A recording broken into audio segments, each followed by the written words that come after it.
Well, this is the fastest I ever got anything arrive. I thought I hadn't been ordering things around Christmas, so I thought I'd give the couriers a chance. It must be overworked, but probably they're all working, loads of them working to make their money, and so very fast delivery at the moment, right next to Christmas. So, what have we got here? This huge thing. My God. I thought I was going to put this on my dinghy, but I'm not. I didn't buy it for that. I bought it for my sailboat. But I had in mind that it would serve both purposes. But at the price these things are, it's not really worth having one of them. You may as well have two, because you can get a much better one for the dinghy for about £70. And so, you know, it's just not worth the risk of taking this off and on all the time, and all you got to do is drop it and that's your lot probably. And so to have one for a smaller one for my folded boat, and so that's that's definitely in the pipeline. It's interesting how all these things come together, and I'll show you. So, it comes with these special battery clips. What they don't tell you, or what they don't supply you with, I'm not surprised at this price. My goodness, you know, these sort of cabling, these thickness cables that you need, 60 odd amps pulling. You know, it's going to cost me to get more cabling to take it down to my battery. Probably going to cost me the best part of 40 quid, and so, you know, it's surprising that you get all this stuff for the price you do. Okay.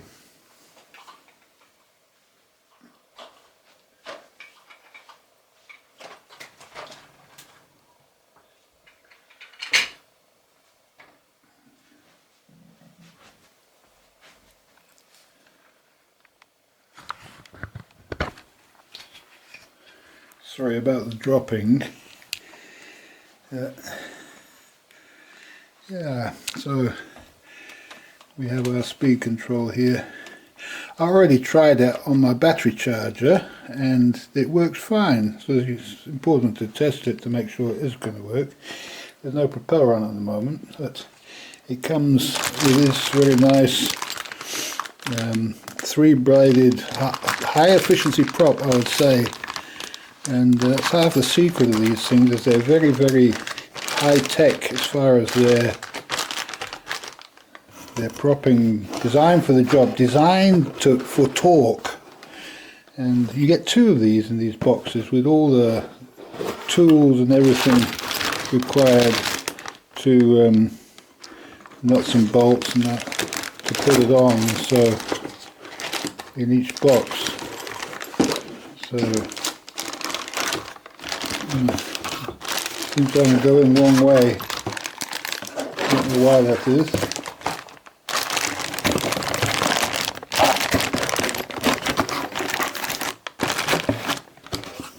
It only just fits. Okay, get rid of him. So there's a pair. Because it's a Bison, you see, it's a couple thing, and for couples things often come in twos, as rest of you couples will probably have noticed if you've kept your eye open what's going on. And this thing comes from a place called Fishing Mad. I used to be fishing mad when I was a child, but you can see his price. It even has £35 VAT. When you think about that, it must be made by robots in automated factories or something. You don't know how they manage to make these things at this kind of price. And it's really is a heavy solid item. It's got carbon fibre tube here, so it can't rust. Apparently it's supposed to be stronger than metal, and I haven't heard of anybody breaking these things, so they do warn you not to abuse it, so there is that. This looks a bit dodgy. I don't know what this is, but it looks like it would benefit from a good greasing. When you put it on, grease all these metal bits everywhere, so that and keep the water out, keep the motor part out of the water, out of the salt water. Yeah,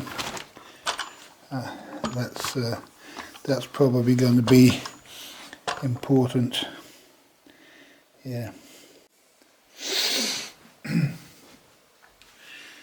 Now, since the stuff came and the folded boat video and everything, I've had a lot of time to think about this stuff, and many other ideas that I've had in the back of my mind seem to be coming to the fore, because one thing about small sailboats is everything needs to be dual purpose. You see how this winch is? It's one winch, but it's got two. It can pull chains, and it has this other thing on the other side, and without changing very much anything about it, it can do two jobs in one. So it's necessary that everything in a small sailboat does two jobs, or two or three jobs even. The more things you can find for something to do, the better. So I have my tiller extensions, and this is also the boat tent. And it's interesting because obviously my helm seat has to somehow find its way into the folded boat too, and so it's designed so it can move around. So the helm seat's also going to be the seat in the folded boat at some point. But then when it came to the sails, you know, I'll show you the picture. Okay. Now, this is what I've been working on. Now, everything has to be able to go somewhere. So if you've got a dinghy and it's got sails, you've got to be able to stow this stuff somewhere. And because you need solar power now on your dinghy, and it's a way forward, we have to find a way forward. And I did notice Chris, his last video, he was also trying to find some new way forward where you didn't even need a battery. You could just drive your boat without a battery. And I've got a very small battery. It's just, I've ordered one. It's a 10 amp hour jump start battery. And this is going to go, you can see over here, this is going to go in here, underneath here, with a charge controller here. So this jump start battery is going to power this little outboard. It's only 70 pounds, small, not thrust, 70 pounds money. Go on the back here, plug into this thing here, and then the sail is going to have two flexible solar panels mounted to it.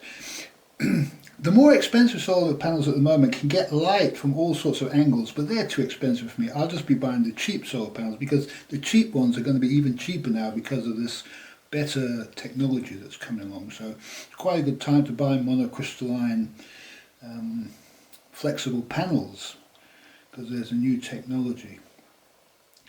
So then the thought occurred to me, and this, I'd already worked out that this piece here, well, this had the little solar panel on it as well. This has a little solar panel on it, or originally had a little solar panel on it, but now it's got two big ones.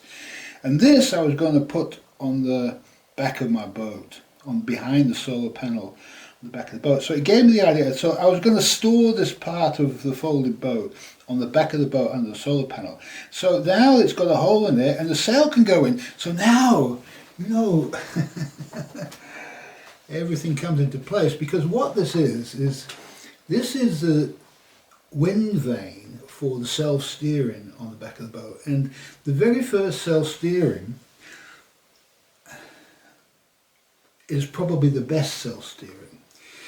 And the very first self-steering was like a mizzen sail, a small mizzen sail on the back of the boat. And this is linked by pulleys to the special levers which then operate the tiller. And so, maybe it's enough, you have to think about that one.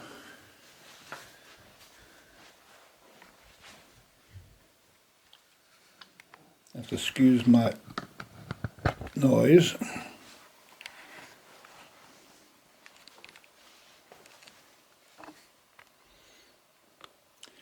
This is a principle of the wind vane. And so what we've got here is, this is the sequence of events. So you can see the boat is pointing this way, and now the wind is here, and depending on where you've got the sail set, it can, if it sails into the wind, then it's luffing, and so it goes loose on the starboard side, that's this side here, and this pulls the tiller in the opposite, from the opposite side. So the movement of the tiller turns this way, the tiller then turns this way, because it's pulling over here, you see.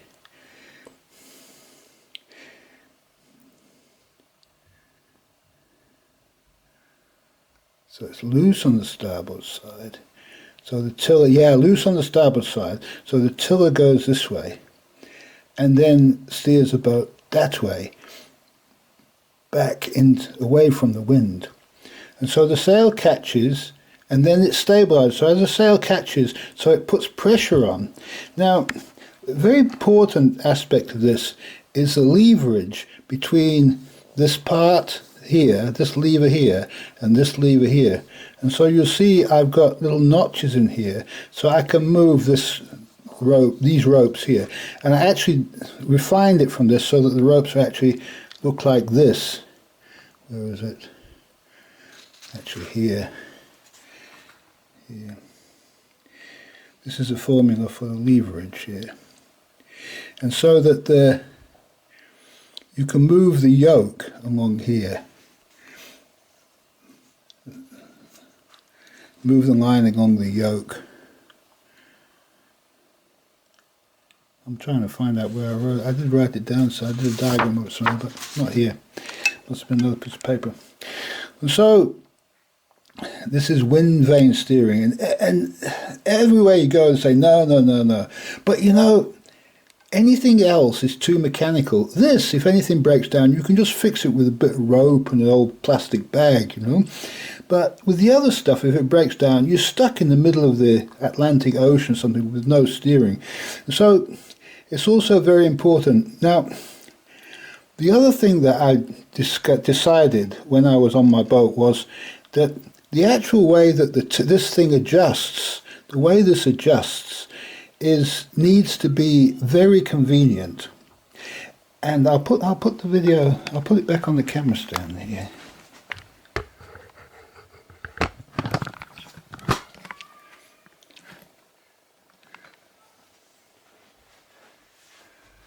I hope there's not too much in this video for you guys. This is all coming to me at once, because at this point when I've got this in my head, I actually go, just by chance, find some YouTube video. I just clicked on it by accident. And there's this guy talking about how he put wheel steering into his yacht so it moves the tiller. Now, I've had this idea for a long time because my other boat, my last boat, had this arrangement on it, and because it was a motorboat, and it had a bit of rope that went round the drum and just on pulleys back to the rudder, and it worked really, really, really well.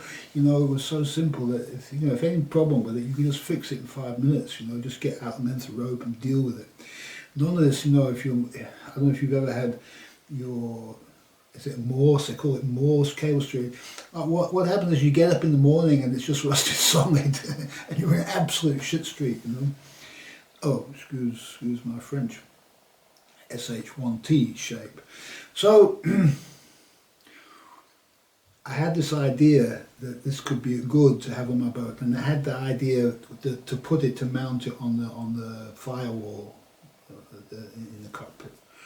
So, and he'd done exactly this. He'd mounted this beautiful little stainless steel wheel he had. I can't afford to buy one of them. And so, and he made a wooden box to take it. So that's it. That's a great idea. Just make the wooden box and bolt it onto the firewall.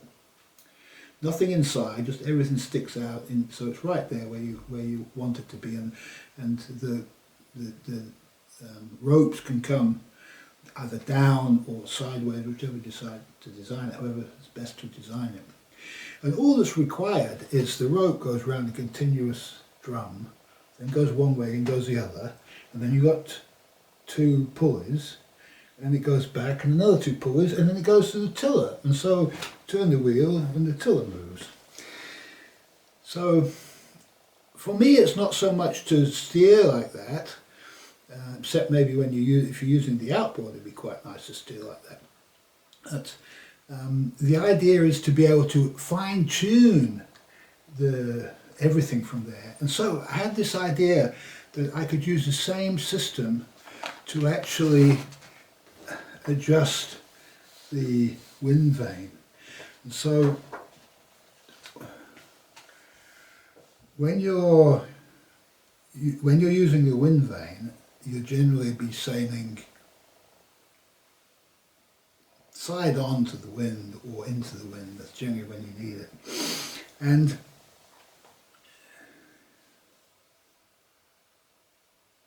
apparently they don't work that well the other way around, but I'm going to give it a go. They probably don't, I can imagine, because you've got like no apparent wind, sort of, you're going with the wind. It's a bit difficult for these sort of things to operate that well.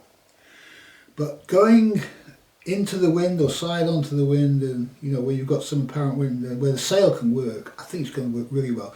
And it's basically the size of an Optimus sail, something like this. I'm probably going to make mine a bit smaller than an Optimus sail. I think an Optimus sail is too big because Chris had an Optimus sail on his, and he had to make a storm sail because it was just sounding like it might be too much for a little folded boat. And the other thing also I was quite interested to hear from Chris was that he had to make the boom go up higher. But you see, my boat is deeper, and that must be why it's deeper. I didn't design it that way, just the way it is. And so you sit lower down in it, so the boom can be quite low. So the whole centre of gravity is much, much better in my boat. You're like right on the bottom, and the sail is as low as it can be. So all these things work in its favour.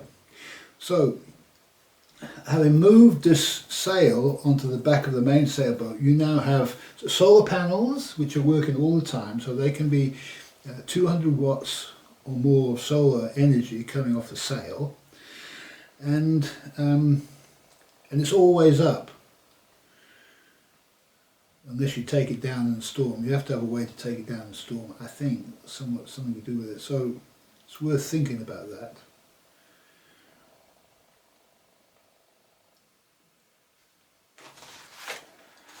It's very good. These kind of diagrams are very good to mull over, because you see things with this. Because I did this diagram here, I actually noticed that by extending this moves the tiller, but if you just take these lines and extend those into the steering system, what can happen is if you lock this line here, then it will turn the tiller. But if you open this line so it just flows through here, then it will move the sail. Okay. This is very great, just one clip, boom, and you've got 2 systems. And so one of the hardest things with self-steering is getting it exactly right. And with this you can just lift the lever up, move it a little bit, and just adjust it a little bit until it's right. And if there's too much power, you can just simply move over and move these lines in at a different angle. So the closer you come to the mast, the more power the sail has for lighter winds, and to the edges for higher winds. But then let's talk about downwind, because in the downwind situation, it might be nice to have the small mizzen sail on the back of your boat. Like you could have the 2 sails going opposite ways, whatever. It's really interesting. And then what you might be able to do with this. And so in this situation, if you uncouple the steering, what you've got is you've got the tiller steering for the main boat, and then the wheel steering adjusts the position of the mizzen sail. The boom, it moves the boom in and out. So for tacking, you can tack. You obviously have to tack that. So you just do your normal tacking, and then with your mizzen sail, it just it'll probably tack it by itself. Actually, you could just leave the, and I'll have a adjustment nut on the steering wheel so that you can tighten or loosen it so it's completely loose or semi-loose or completely solid tight. And if you just have it semi-loose, you could probably just forget it. It'll just self-tack and jibe, in fact, or whatever you're doing. And then you can sort, fine-tune it when you've got everything, you've got your new tack sorted out. We just fine-tune it with the wheel and then lock it up. And also for balancing the boat. And so one of the things with self-steering is you often don't need self-steering if you can balance your boat. And so having the sail on the back means that you can actually either have a lot of force on the back of the boat or none. And so it's quite, yeah, you know what I'm talking about. If you're rounding up into the wind, then your jib's too big, and so you just have to reduce that front end there. But and let's say you roll your jib right up, you might want a bit of the mizzen sail to push you in another direction if you've got the opposite helm.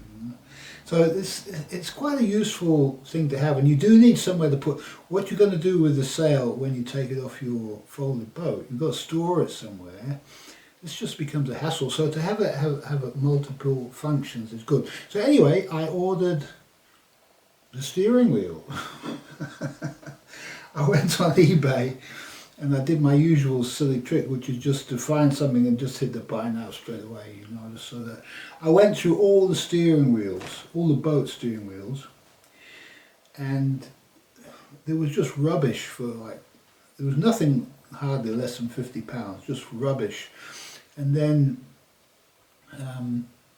£100 you could start to buy something in the way of a steering wheel. But then I found for 40 something pounds a genuine leather Morgan sports car steering wheel, which is black and matches the Bison perfectly. It's new for £45, and so I just hit the buy now. I thought it's just a one-off. It said only one left. So we're just trying to get rid of stuff that hasn't moved for a long time, probably. But people don't buy steering wheels from Morgans. It's probably the only thing that doesn't break down on Morgan is the steering wheel. I don't know, they might make them. They probably do make Morgans still, but maybe not with that kind of steering wheel anymore. They probably got a more modern one. So all these projects now, and my next thing I have to do, and the folded boat, I started to fold it, and my original idea, which is to fold it in 1, 2, 3, 4, 5, 6 pieces this way, is not going to work because it won't actually fold. It just won't work. And so it's okay because I got it for a reason. This piece in the center here needs to fold because this 860 is too wide. But the other one is going to be, well, it says 640 on here, but it could be a little bit less if I wanted it to be. But it depends on how big the place is where it's going to store in the boat. So I have to measure that before I actually make my final one. But I'm going to make it so it fits perfectly at the backrest point where it needs to be. And the sliding table will go above it. And I know from when I made the sliding table about what size that was and how much more underneath there was. So I think 640 is probably going to fit perfectly. And so what I can do is, and I was a bit worried about these sides being in 2 pieces, so these sides are going to be single pieces hopefully, and it's just going to be the 2 sides, and then 2 sides, and then the bottom and the 2 ends are going to be in PVC material and fitted perfectly to the curve in here, and it'll have to be glued and done completely waterproof and strong. So I'm going to have to do some experimenting like Sven Irvin does. I'm going to have to experiment and make sure I get a really strong bond. In fact, I might talk to Sven. I've asked Sven to comment about this, so we'll see what he has to say. But then it's in 2 pieces, so this piece here can flap around because the bottom and the sides are just material, so that can fold completely flat any old way you want. So that gets those parts out of the way. And the next piece just fits inside, and that's also one piece. That's like a big one. So it's a one with two folded ends. And that needs to fold sideways as well because that's too wide. And so you simply take it out and fold it over once, maybe, or you can fold the ends in and then fold it over. I just have to see how I need to make it. Probably have to fold the ends over and then fold it over. So the seam in the middle will have to be enough to take two thicknesses rather than one thickness of ply. So I just have to bear that in mind when I make the seam. But then what you do is you just open it out, push the bit in the middle, and then put your two caps over it, and then it should just hold it perfectly well. And what I'm going to do is, interestingly enough, the Bison outboard came with a big box, big wooden cardboard, not wooden, a big cardboard box, big enough to make a good size, maybe half size or quarter size model of this thing. And inside it also comes with some good plastic like this, which I can sew on my sewing machine and make a complete model like Sven does of the boat. So I can make sure that I've thought of everything, and any new ideas that I have that come in I can do, and I can make the sail rig, and I could even float it in the water. Should be able to, because it should be waterproof by the time I've made it, even though it's cardboard and vinyl. It should be okay. So this is where we're up to with everything. Everything changes, and that's important. That as ideas evolve, they need to evolve like this, and it's better to be working on a lot of different things at one time. You know, I've got all these unfinished projects, and I don't know why this is, but it's because it's necessary to do everything in the right order, and you can't work out what that order is. You have to accept that nature knows best about the order. And so if I'd have been like using my brain, I would have already carpeted over both bulkheads, as you saw, and then I wouldn't be able to drill holes in it for my steering wheel and everything. And so it's very important that you just go with the flow, and if you don't feel like carpeting that bit, don't do it, because there's something that you need to know before you do it, or something else that needs to go on first. And it's the same with this Bison outboard. I'm going to show you this, me holding this thing, because it's hard to get a grasp of exactly how big and heavy and huge. I don't even, it's probably not going to be possible to. It's so heavy. And so, well, not, but it's not an insubstantial object. It's designed to give high levels of thrust, and so I think a lot of people think that these engines are just like, no, I'm not going to be able to do the job. But well, I'd be interested in Chris's comments, because he's had his for some years now. Chris, if you can say something about your Bison, or maybe like do another video about it, that would be really, really good, because I see you still have it, that you didn't let it go with the old boat, so you must have thought it was worthwhile to have. And I see it's not on your dinghy, you're using it on your sailboat. I see it's hanging on the back of your sailboat, and there's no petrol outboard there anymore. So I just wonder what your plans are. But obviously this is completely meant for big sailboats and cabin boats and stuff like that, for trolling, and not for dinghies and things, although people put them on. But you don't want a dinghy to go fast. You just want a dinghy to go at sailing speed, that's all. Sailing speed in a dinghy is about 3 knots. That's all you need. You don't need to go any faster than walking speed. That's perfectly fine. And if you go faster than walking speed, then, or try to go fast, then these things use a huge amount of power at full throttle. And I did I found a chart. Somebody had done some testing on these, not this particular model, on the 50-pound thrust model. It's very similar, and it found out that on settings 1, 2, 3 and 4, there's low consumption on this. If you use setting 5, it's more than double the consumption. So it's important to know that, because, you know, and every notch down you're virtually halving the consumption. And so the less power you can give this thing, the better, really. And so that's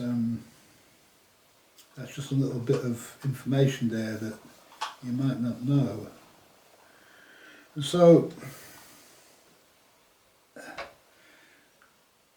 I have to get a transom next. I've been looking at transoms. I haven't really got any way to put it on my boat. So there was a transom on my boat. It was a removable one, and somebody slid it off and removed it. So I have to try and find a way of. I would like to keep it removable, really, because I don't really want to take the plate off. Rather than I could put another. But it might be possible to make some cheap arrangement that just slides in to the existing plate. And so I'm going to work on. It's something I have to think about and build into what else I'm doing here. There's as you can see, there's very many systems, and they've all got to work together. And so before you can put any of these systems onto the boat, because you're going to be drawing expensive cable, you have to know, is this going to be on the dinghy, is it going to be on the sailboat, is it going to be on both? You need to know where, therefore then you can work out where the batteries are, whether the battery has to move or doesn't have to move, what you're going to do about boat battery, what you're going to do about your sailboat battery, or your tender battery or your sailboat battery. And if you're going to move it, you need to make sure that you've got the right kind of plugs, so that you can just simply unplug it and plug it in. I'm not going to move this. I don't think. At this point, I think I'm going to get the little £70 model when I can afford it, and use that on the folded boat. I'll probably wait until the folded boat is finished, because it's not really necessary. As long as I know you can get that. Although we do have inflation at the moment, and no one can tell exactly what these prices are going to do. It might be appropriate to buy one of these things at this point. And also the prices might be special at Christmas time.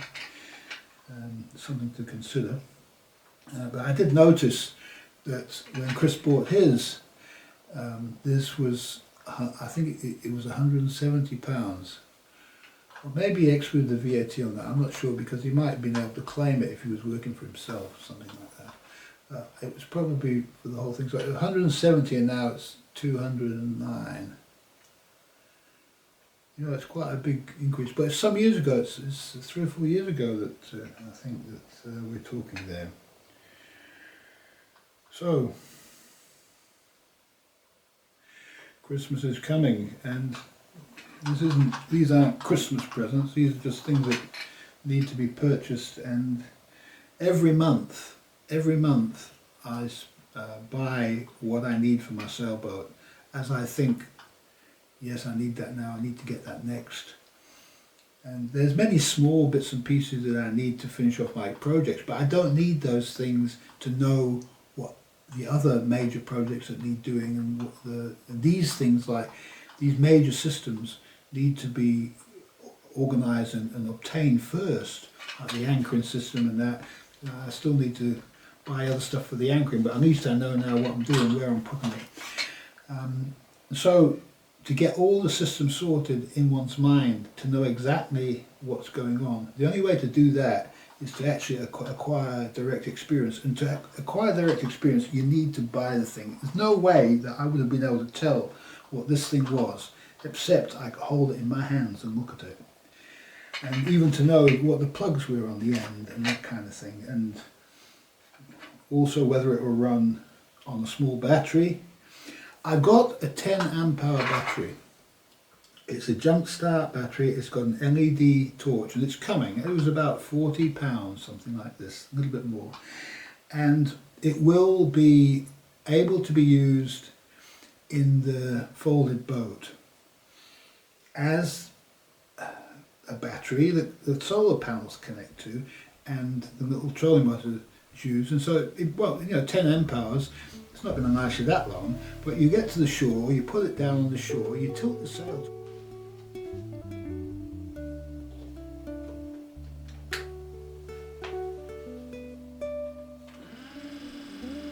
To escape the lies of my sordid past, I sailed upon my journey at last.